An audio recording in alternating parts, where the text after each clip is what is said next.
Hi friends, welcome back to my channel simply seventy. ఈరోజు మనం semester 1 8th class నేర్చుకుంటాం. నిన్న 2 పద్ధతులు నేర్చుకున్నాం కదా. పంట మొత్తం వ్యవసాయ పద్ధతుల్లో ఫస్ట్ నేలను సిద్ధం చేయడం, విత్తనాలు నాటడం. నెక్స్ట్ మూడోది సేంద్రియ రసాయన ఎరువులను కలపడం, నీటిపారుదల ఏర్పాటు, కలుపు నుంచి రక్షణ, పంట కోత కోయిట, పంటను భద్రపరచడం కదా. ఇందులో మనం నేలను సిద్ధం చేయడము, విత్తనాలు నాటడం గురించి నేర్చుకున్నాం. ఈరోజు సేంద్రియ రసాయనిక ఎరువులు కలపడం, నీటిపారుదల ఏర్పాటు, కలుపు మొక్కల నుంచి రక్షణ నేర్చుకుందాం. ఇప్పుడే నేను బయటికి క్యాంప్ వెళ్ళి వచ్చానండి, రాజమండ్రి, మా బాబు దగ్గరికి. వాడు ఇంటర్మీడియట్ ఫస్ట్ ఇయర్ చదువుతున్నాడు తిరుమల కాలేజ్లో. వాడు ఏడిస్తే వెళ్ళాను చూడడానికి, రమ్మంటే. ఇప్పుడే వచ్చాను. ఇలా మనం నాకైతే చదువు అంటే ఇంట్రెస్ట్ అండి, మీరు కూడా అలాగే చదవండి. నెక్స్ట్ మనకి పోస్టులు ఉండవేమో అని వదిలేయొద్దు. ఎందుకంటే నాన్ లోకల్లో అంటే ఓపెన్లో మనకి వేరే జిల్లాలో ఒక 5-6 పోస్టులు ఉన్నా సరే మనం నాన్ లోకల్లో పెట్టామనుకోండి, ఆ ఓపెన్లో కొట్టాలి.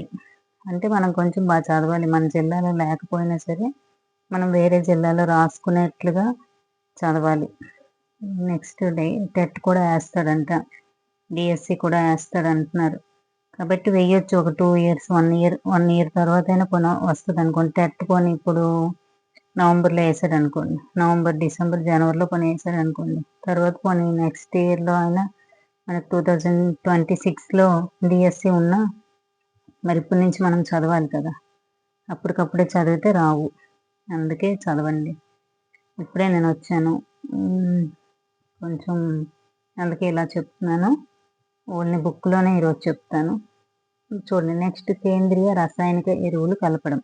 మొక్కలు ఆరోగ్యంగా పెరగడానికి పోషకాల రూపంలో నేలకు అందించే పదార్థాలను సేంద్రియ ఎరువులు మరియు రసాయనిక ఎరువులు అంటారు. ఇప్పుడు మనం సేంద్రియ ఎరువులు అంటే ఏంటి? జంతు వృక్షాలు ఉంటాయి కదా, చనిపోయిన జంతు వృక్షాలు, వాటిలో బ్యాక్టీరియాలు మరియు శిలీంధ్రాలు చేరి సేంద్రియ ఎరువులుగా తయారు చేస్తాయి కదా. నెక్స్ట్ ఆవులు పేడ అలాంటివన్నీ వేస్తాం కదా, కుళ్ళిపోతాయి, అవి ఎరువులుగా మారుతాయి కదా, వాటినే సేంద్రియ ఎరువులు అంటారు. మరియు రాసాయనిక ఎరువులు, ఇవి సేంద్రియ ఎరువులైనా కర్బన ఎరువులైనా ఒకటే. మరియు రాసాయనిక ఎరువులు అనమాట. రాసాయనిక ఎరువులు అంటే అకర్బనిక ఎరువులు. గుర్తుపెట్టుకోండి. సేంద్రియ ఎరువులు కర్బన. నేను ఎలా గుర్తుపెట్టుకున్నానంటే సేంద్రియ సే వచ్చింది కదా, సేమియా అని గుర్తుపెట్టుకున్నాను. కర్బన కదా, కర్రలా ఇలా పుల్లల్లా ఉంటాయి కదా. అంటే మీకు అనుకోవచ్చు, నవ్వుగా ఉండొచ్చు కొండ గుర్తు, కానీ అక్కడికి వెళ్ళాక మనకు కన్ఫ్యూజ్ అవుద్ది. ఇలా అయితే మనం మర్చిపోమన్నమాట. సేంద్రియ ఎరువు అంటే కర్బన, సేమియా అనేది కర్రల్లా ఉంటుంది కాబట్టి, చిన్న చిన్న కర్ర పుల్లల్లా ఉంటుంది కాబట్టి సేంద్రియ కర్బన ఎరువులు. రసాయనిక ఎరువులు అంటే అకర్బనిక ఎరువులు, మనకు తెలిసినవే. నెక్స్ట్ ఖనిజ లవణాలు. చూడండి, ఇది కొన్ని మొక్కలు మిగతా వాటికంటే ఎందుకు బాగా పెరుగుతాయని ఇచ్చాడంటే, కొన్ని బలహీనంగా పెరుగుతాయి, కొన్ని ఎందుకు ఇవి ఉంటాయి అని చెప్పాడు. చూడండి, నేల ఖనిజ లవణాలు పోషకాలను పంట మొక్కలకు అందిస్తుంది. పోషకాలు మొక్క పెరుగుదలకు అవసరం. కొన్ని ప్రాంతాల్లో రైతులు పంట తర్వాత వెంటనే మరో పంటను అదే నేలలో పండిస్తుంటారు. అందువల్ల పొలం నిరంతరం సాగులో ఉంటుంది. అంటే ఒక పంట వేసిన తర్వాత మరో పంట వేస్తారనమాట. అందుకు అంటే ఒకే పంట వేస్తామనుకోండి, దానిలో ఖనిజ లవణాలకి అన్నిటికీ పోటీ తత్వం ఏర్పడి అవన్నీ మళ్ళీ ఇబ్బంది అని ఫస్ట్ మామూలు పంట వేసారనుకోండి, తర్వాత లెగ్యూమ్ పప్పు ధాన్యాలు అలాంటివి వేసారనుకోండి, అలాంటప్పుడు నేలలో నత్రజని సంబంధ పదార్థాలు ఉంటాయి కదా. అలా ఒక పంట తర్వాత ఒక పంట వేస్తారని చెప్తున్నాడు అంతే. నిరంతరం పంటను సాగు చేయడం వలన నేలలో పోషకాలు తగ్గిపోతాయి. అందువల్ల రైతులు నేలను పోషకాలతో నింపడానికి సేంద్రియ ఎరువులు వేస్తారు. సేంద్రియ ఎరువులు అంటే చెప్పాం కదా, పెంట కుప్పలు, ఆవు పేడలు అలాంటివన్నీ సేంద్రియ అంటే కర్బన ఎరువులు వేస్తారు. ఈ విధానాన్ని సేంద్రియ ఎరువు వేయడం అంటారు. సరైన లేదా చాలినంత ఎరువు లేకపోతే మొక్కలు బలహీనపడతాయి అని చెప్పాడు. సేంద్రియ ఎరువు అనేది మొక్కలు మరియు జంతువులు వ్యర్థాలు విచ్ఛిన్నం చెందడం వల్ల ఏర్పడే సేంద్రియ పదార్థం. అంటే వ్యర్థాలు విచ్ఛిన్నం ఏంటంటే చేస్తాయి, బ్యాక్టీరియా, శిలీంధ్రాలు అలాంటివన్నీ చేస్తాయి కదా.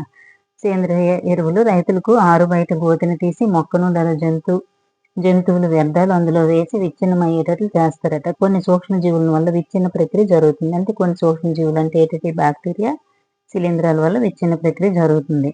విచ్ఛిన్నమైన పదార్థాన్ని సేంద్రియ ఎరువుగా ఉపయోగిస్తారు అని చెప్పారు. వర్మి కంపోస్ట్ అంటే వానపాములు పెంచడం ద్వారా కూడా ఏమవుతుంది, అందులో అవి నేలలో ఉంటే పైకి కిందకి ఇలా వెళ్తాయి కదా.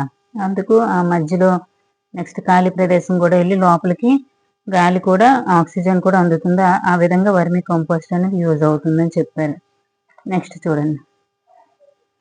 సో ఇక్కడ ఏం చేశాడు, ఇదేం లేదండి మామూలే. అంటే ఈ 3 మొక్కలు తీసుకున్నాడు, అందులో సేంద్రియ ఎరువులను వేసాడు. అంటే జంతు వృక్షాల నుంచి మనం తయారు చేసే సేంద్రియ ఎరువులను వేసాడు. రెండోది ఏంటి, రసాయనిక ఎరువులు వేశారు. తర్వాత ఇది ఒట్టి నేల అనమాట, మామూలు మట్టిలో వేశారు.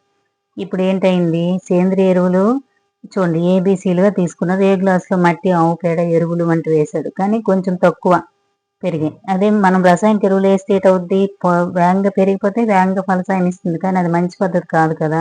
కాబట్టి ఇప్పుడు అందరూ అంటున్నారు కదా, ఆర్గానిక్ తినాలి, ఆర్గానిక్ నుంచి వచ్చినవి పళ్ళు అలాంటివన్నీ తినాలి. కాబట్టి కాస్ట్ ఎక్కువ అలా కదా, ఎందుకంటే తక్కువ దిగుమతి వస్తాయి అన్నమాట, ఎక్కువ వేగంగా పెరగవు. కాబట్టి తక్కువగా వచ్చినా ఇదే మంచిది. నెక్స్ట్ ఇది రసాయనిక ఎరువులు వేస్తామనుకోండి వేగంగా పెరిగిపోతాయి జమ్మున. నెక్స్ట్ ఫలసాయం కూడా ఎక్కువ వస్తుంది, కానీ అది మంచిది కాదు కదా. పురుగుల మందు, పెస్టిసైడ్స్ వాడడం వల్ల మన హెల్త్ ప్రాబ్లంలో పడుతుందని ఇది అంత యూజ్ అవ్వదు రసాయనిక ఎరువులు. ఇప్పుడు ఇక్కడ చూడండి, ఇక్కడ నుంచి చాలా ఇంపార్టెంట్, దీని నుంచి బిట్ వచ్చిందండి.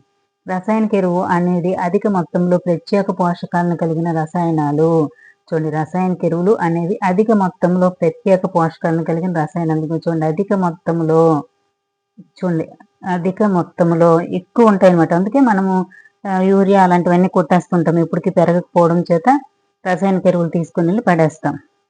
ఇవి సేంద్రియ ఎరువుల్లో ఎలా విభేదిస్తాయి, రసాయనిక ఎరువులు కర్మాగారాల్లో ఉత్పత్తి అవుతాయి. యూరియా, అమ్మోనియా సల్ఫేట్, చూడండి ఇది ammonia sulphate, super phosphate, potassium. తర్వాత ఎన్పికే నత్రజని, ఫాస్ఫరస్, పొటాషియం. చూడండి, పొటాషియం, ఎన్పికే నత్రజని, ఫాస్ఫరస్, కే. నేను ఎలా గుర్తుంచుకున్నానంటే ఎన్పికే అంటే పవన్ కళ్యాణ్ అని గుర్తుంచుకున్నాను. అంటే ఇంకొంటాయిలేండి, సూక్ష్మ పోషకాలు, స్థూల పోషకాలు ఉంటాయి కదా, అది 9th క్లాస్లో ఉంటాయి కదా. అందులో ఎన్పికే అంటే ఎలా గుర్తుపెట్టుకున్నానంటే, నా తమ్ముడు పవన్ కళ్యాణ్ అని గుర్తుపెట్టుకున్నాను. ఫస్ట్ వస్తుందిలే స్థూల పోషకాలు ఏంటి అని. ఎంజీ కూడా, మెగ్నీషియం కూడా వస్తుంది కదా, మెగాస్టార్ చిరంజీవి, అలా గుర్తుపెట్టుకున్నాను. 9th చెప్తాను నేను. ఎన్పికే నత్రజని, ఫాస్ఫరస్, పొటాషియం రసాయనిక ఎరువులకు కొన్ని ఉదాహరణలు.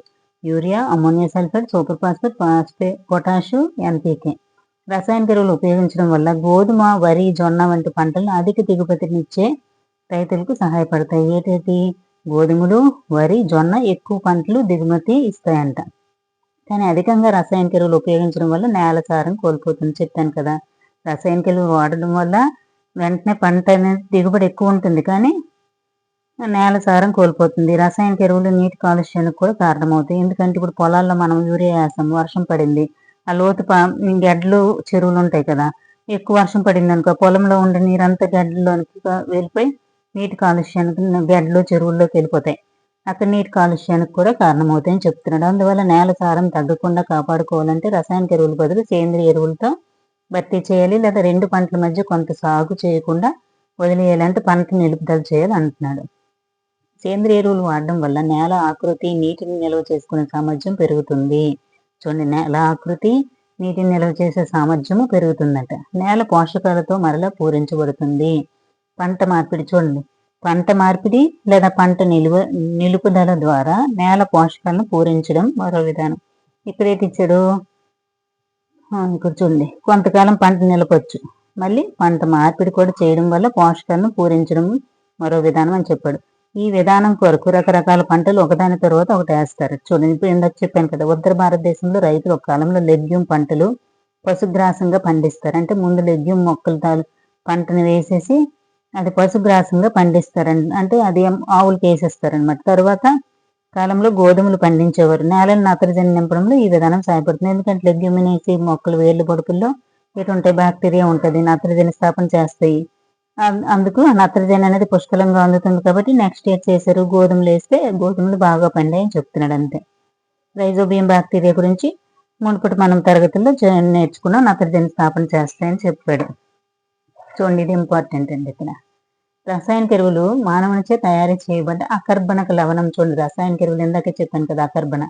సేంద్రియ అంటే కర్బన, అంటే సేమియా అని కర్రపుల్లలా ఉంటుందని గుర్తుపెట్టుకోండి అని చెప్పాను కదా.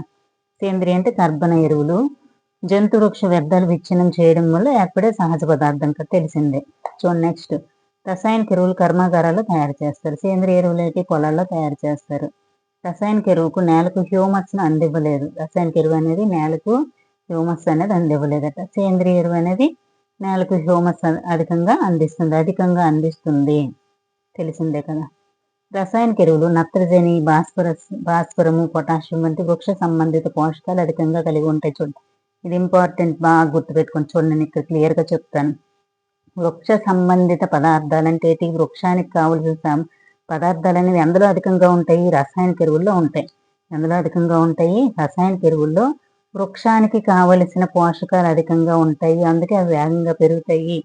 గుర్తుపెట్టుకోండి, ఇది పాజిటివ్గా ఉంది. మనము నెగిటివ్ ఇవి రెండు ఇచ్చాడు అనుకోండి, సేంద్రియ ఎరువులకే కదా అన్ని పాజిటివ్ అని ఇది సేంద్రియ ఎరువులు అనుకుంటాం. కాదు, రసాయనిక ఎరువులు అనేవి అన్ని పుష్కలంగా వృక్ష సంబంధిత అంటే వృక్షాలు పెరగడానికి పోషకాలు అధికంగా అందిస్తాయి, కానీ వాడకూడదు కదా. కాబట్టి కానీ అధికంగా ఇవే అందిస్తాయి కాబట్టి మొక్కలు ఎక్కువగా ఏపుగా పెరుగుతాయి.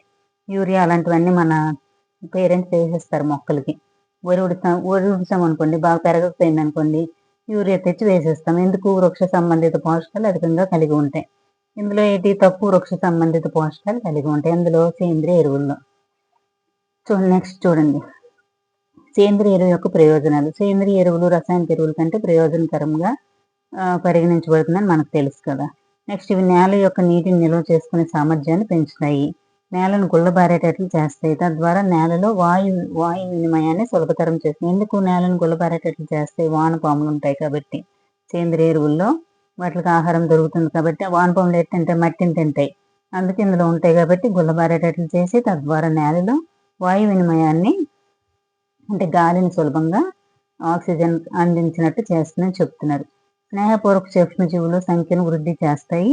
నేల ఆకృతిని మెరుగుపరుస్తాయి. సూక్ష్మజీవులు స్నేహపూర్వక సూక్ష్మజీవులు సంఖ్యను వృద్ధి చేస్తాయి అని చెప్తున్నాడు. చూడండి, పారుదల సౌకర్యం. నెక్స్ట్ ఇది అయిపోయింది. చూడండి, సేంద్రియ ఎరువులు వేయడము అవన్నీ అయిపోయి. నెక్స్ట్ 4వది నీటి పారుదల సౌకర్యము. జీవరాశులన్నిటికీ జీవించడానికి నీరు అవసరం. సరైన పెరుగుదల అభివృద్ధికి నీరు చాలా ముఖ్యమైనది. మొక్కలు వేర్ల నుంచి నీరును శోషించుకుంటాయి కదా. నీటితో పాటు ఖనిజ లవణాలు, ఎరువులు కూడా శోషించుకుంటాయి. మొక్కలు సుమారు 90% నీటిని కలిగి ఉంటాయి. పొడి పరిస్థితుల్లో విత్తనాలు మొలకెత్తవు కావున విత్తనాలు మొలకెత్తడానికి నీరు చాలా అవసరం. నీటిలో కరిగిన పోషకాలు మొక్కల్లో అన్ని భాగాలకు రవాణా చేయబడతాయి. చూడండి, ఇక్కడ ఇది వెరీ వెరీ వెరీ ఇంపార్టెంట్. మంచు మరియు వేడి గాలి ప్రవాహాల నుంచి కూడా నీరు పంటను రక్షిస్తుంది. నీరు వల్ల ఉపయోగం ఏంటి? మంచు ఇప్పుడు పడింది అనుకోండి, ఎక్కువ మొక్కలు చచ్చిపోతాయి. ఆ మంచు నుంచి ప్రభావాన్ని లోను కాకుండా చేయాలంటే వాటర్ చేస్తుంది. నెక్స్ట్ వేడి గాలి వచ్చింది అనుకోండి, దాన్ని చల్లగాలిగా చేయడానికి కూడా నీరే ఉపయోగపడుతుంది. నీరు ఉపయోగాలు 2 రకాలు, మంచు మరియు వేడి గాలి ప్రవాహాల నుంచి కూడా నీరు పంటను రక్షిస్తుంది. నేలను తేమగా ఉంచి ఆరోగ్యవంతమైన పంటను పండించడానికి కూడా పొలాలకు క్రమం తప్పకుండా నీరు పెట్టాలని చెప్తున్నాడు. ఇవి మనకు తెలిసినవే. తర్వాత, నియమిత సమయాల్లో పంటకు నీటిని అందించడాన్ని నీటిపారుదల అంటారు. పొలానికి ఎప్పుడు ఎంత నీరు అందించాలనేది పంటను, నేలను, ఋతువులను బట్టి మారుతుంది. వేసవి కాలంలో అనుకోండి, పంటకు ఎక్కువ సార్లు నీటిని పెట్టాలి. ఎందుకు? వెంటనే ఇది ఆవిరి అయిపోతుంది కాబట్టి. నేల నుంచి ఆకుల నుండి నీరు ఆవిరిగా మారే రేటు ఎక్కువ అవ్వడం వలన కూడా కావచ్చు, అంటే బాష్ప శాతం వల్ల కూడా కావచ్చు అని చెప్పొచ్చు. 2. నీటిపారుదల వనరులు. నీటిపారుదల కొరకు కొన్ని నీటి వనరులు బావులు, గొట్టపు బావులు, చెరువులు, సరస్సులు, నదులు ఇవన్నీ మనకు తెలిసినవే. చూడండి, నీరు దేని వల్ల రక్షణ ఇస్తుంది? మంచు, వేడిగాలి నుంచి పంటకి రక్షణ ఇస్తుంది. ఇక్కడ చూడండి, ఇక్కడ నుంచి ఒక బిట్ వచ్చిందండి తట్లో. తర్వాత, సాంప్రదాయ నీటిపారుదల పద్ధతులు. అంటే సాంప్రదాయంగా అంటే మనకి రైతులందరూ వాడినవి, అంటే డబ్బులు ఖర్చు లేకుండా వాడినవి అనమాట. ఇవి సాంప్రదాయ పద్ధతులు, కష్టంతో కూడుకున్నవి. చూడండి, పొలాలకు నీటిని అందించడానికి బావులు, సరస్సులు, కాలువలు ఇవన్నీ ఉపయోగిస్తామని తెలుసు. చూడండి, ఇక్కడి నుంచి ఇస్తాడండి బిట్టు. గిలక బావి, కప్పి వ్యవస్థ, దీన్నే పుల్లీ సిస్టమ్ అని కూడా, అంటే పుల్లీ సిస్టమ్ అని ఇచ్చాడు అనుకోండి, మనం ఏటో అనుకుంటాం. చూడండి, ఇక్కడ ఉంది. ఇంగ్లీష్లో ఏంటంటారు? పుల్లీ సిస్టము, మోటా అంటారు. ఇవి కూడా గుర్తుపెట్టుకోవాలి. అందుకే నేను ఇక్కడ రాసాను. చూడండి, గిలక బావి, కప్పి వ్యవస్థ, పుల్లీ సిస్టము, మోటా. నేను ఇక్కడ కొండ గుర్తు పెట్టుకున్నాను. గిలకను పూర్తిగా కప్పి వేయాలి. గిలక ఫుల్గా కప్పి వేయాలి అంటే పుల్లీ సిస్టమ్ కదా. గిలక కప్పి పుల్లీ సిస్టమ్, మోటా. నెక్స్ట్, గొలుసు పంపు. గొలుసు పంపుని ఏంటంటారు? చైన్ పంపు. తెలిసిందే మనకి, ఇది గుర్తుండిపోద్ది. గిలక బావి గిలకను పూర్తిగా ఫుల్గా కప్పేయాలి. గిలక ఫుల్లీ కప్పి మూట. ఇది మోటార్ అని గుర్తుపెట్టుకోండి. మోటార్ గిలక బావిని ఫుల్గా కప్పేయాలని గుర్తుపెట్టుకోండి. గిలక బావి, కప్పి వ్యవస్థ, పుల్లీ సిస్టమ్, మూట. నెక్స్ట్ గొలుసు పంపు, చైన్ పంపు మనకు తెలిసిందే. నెక్స్ట్ ఇది యాతం. యాతం నాకు తెలుసు, నేను కూడా అప్పుడు చేసేదాన్ని. నెక్స్ట్ గొలుసు పంపు ఇది. నెక్స్ట్ ఇదేంటి గిలక బావి. నెక్స్ట్ యాతం. యాతంతో ఇలా అంటే ఇలా ఉండేది కాదు కానీ ఇలా పట్టి ఇలా అంటారు. ఇది మీదకి లెగుస్తుంది, వాటర్ అందులో పడతాయి కదా అది. దీన్ని ఇంగ్లీష్లో ఏదంటారు, డెక్కిల్ అంటారంట. చూడండి ఇక్కడ ఇదండి డెక్కిలి సిస్టమ్ అని కూడా అంటారు. గిలక దీన్ని యాతంని, అది గుర్తుపెట్టుకోండి. తర్వాత కపిలి వ్యవస్థ. కపిలి అంటే ఆవు. కపిలి అంటే ఆవు కదా. కపిలి అంటే దాన్ని ఆవులో లివర్ ఉంటుంది కదా, కాబట్టి లివర్ సిస్టమ్గా గుర్తుపెట్టుకోండి. Liver system. మరి దీన్ని రాహత్ అని కూడా అంటారు. ఇక్కడ ఉన్నాయి చూడండి. ఇది ఎక్కడి నుంచి తెచ్చాను అనుకోకండి. చూడండి ఇది డెఖిల్ అండ్ రాహత్. ఇది డెఖిల్ కదా, ఇది రాహత్ లివర్ సిస్టమ్. రాహత్ అని కూడా అంటారు. అక్కడ ఇవ్వచ్చు మామూలుగా రాహత్ అని ఇలాంటివి కొన్ని ఇచ్చేస్తుంటాడు. కపిలి వ్యవస్థ అంటే ఆవు, లివర్ ఉంటుంది గుర్తుపెట్టుకోండి. లివర్ సిస్టమ్ అయినా కపిలి వ్యవస్థ అయినా ఒకటే, రాహత్ అన్న ఒకటే. ఈ విధంగా చూడండి. సాధారణంగా గొట్టాలను నీటిని తోడడానికి ఉపయోగిస్తారు. ఇవి పని చేయడానికి డీజిల్, బయోగ్యాస్, విద్యుత్, సౌరశక్తిని ఉపయోగిస్తారట. చూడండి కపిలి వ్యవస్థ అయిపోయింది కదా. సాధారణంగా గొట్టాలను నీటిని తోడడానికి ఉపయోగిస్తారు. ఇవి పనిచేయడానికి డీజిల్, బయోగ్యాస్, విద్యుత్, సౌరశక్తిని కూడా ఉపయోగించవచ్చు అని చెప్తున్నాడు. అంతే, కొన్నిటికి వాడొచ్చు అని చెప్తున్నాడు. కపిలి వ్యవస్థ అంటే ఆవు ద్వారా జరిగింది. గొలుసు పంపు అంటే తెలిసిందే, దీనికి డీజిల్ కూడా ఉపయోగిస్తారని చెప్తున్నాడు. అంటే ఎక్కువ శ్రమ ఇప్పుడు ఒకరే మనుషులు చేయలేకపోతే అలాంటప్పుడు కొంచెం మోటార్ సిస్టమ్ కూడా పక్కన అమర్చుకోవచ్చు అని చెప్తున్నాడు. పూర్వం అయితే ఉండేది కాదు. నెక్స్ట్ చూడండి ఆధునిక నీటిపారుదల పద్ధతులు. నీటిని పొదుపుగా ఉపయోగించడానికి ఆధునిక నీటి పద్ధతులు సహాయపడతాయి. అంటే తక్కువ నీరు ఉన్న, చూడండి ఇక్కడ ఇది ఇంపార్టెంట్ చూడండి. లభ్యత సరిగ్గా లేని, చదునుగా లేని నేలలకు నీటి లభ్యత సరిగ్గా లేదంటే తక్కువ నీరు ఉంది, చదునుగా కూడా లేదు, అలాంటప్పుడు తుంపర పద్ధతులు ఉపయోగిస్తారు. చదునుగా ఉండదు, నీరు సరిగ్గా లేదు.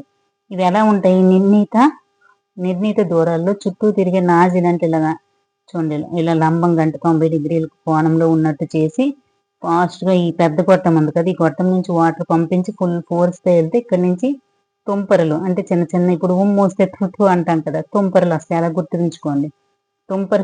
తుంపరలు అంటే చిన్న చిన్న, దీన్ని ఏంటంటారు స్ప్రింక్లర్ పద్ధతి అని కూడా అంటారు, తుంపర్ల పద్ధతి అని కూడా అంటారు అనమాట. ఇవి ఏం చేస్తాయి, ప్రధాన పైపు గుండా చేసి తగినంత పీడనంతో నీటిని పంపించినప్పుడు నాజిల్ గుండా వెళ్ళి చూడండి ఎలా పడతాయి, తుంపరలుగా అంటే చిన్న చిన్నవిగా పడతాయి. నాజిల్ గుండా బయటకు వచ్చి వర్షం పడినట్లుగా, అంటే తుంపరలు వర్షం పడినట్లుగా. చూడండి ఇది వర్షం పడినట్లుగా తుంపరలుగా ఒకటే. చూడండి ఇది గుర్తు పెట్టుకోండి, వర్షం పడినట్లుగా, తుంపరలుగా. ఇది చూసుకున్నారు అనుకోండి, మళ్ళీ ఇది వర్షం పడినట్టు కాదు, ఇది ఒకటే వర్షం పడినట్టు. మళ్ళీ అలా కూడా అడుగుతాడు. ఆధునిక నీటిపారుదలలో వర్షం పడినట్టు దేంట్లో అంటే తుంపర పద్ధతి లేదా స్ప్రింక్లర్ పద్ధతి అని చెప్పొచ్చు. ఇవి దేనికి ఏ పంటలకు వాడతారు, పచ్చికలకు మరియు కాఫీ పంటలకు వాడతారంట. నెక్స్ట్ చూడండి బిందు సేద్యం. ఇది డ్రిప్ ఇరిగేషన్ అని కూడా అంటారు. ఈ పద్ధతిలో నీరు బిందువులుగా చూడండి, ఇది వర్షం మాదిరిగా పడితే, తుంపర్ల మాదిరిగా పడితే ఇది బిందువులుగా మారిందట.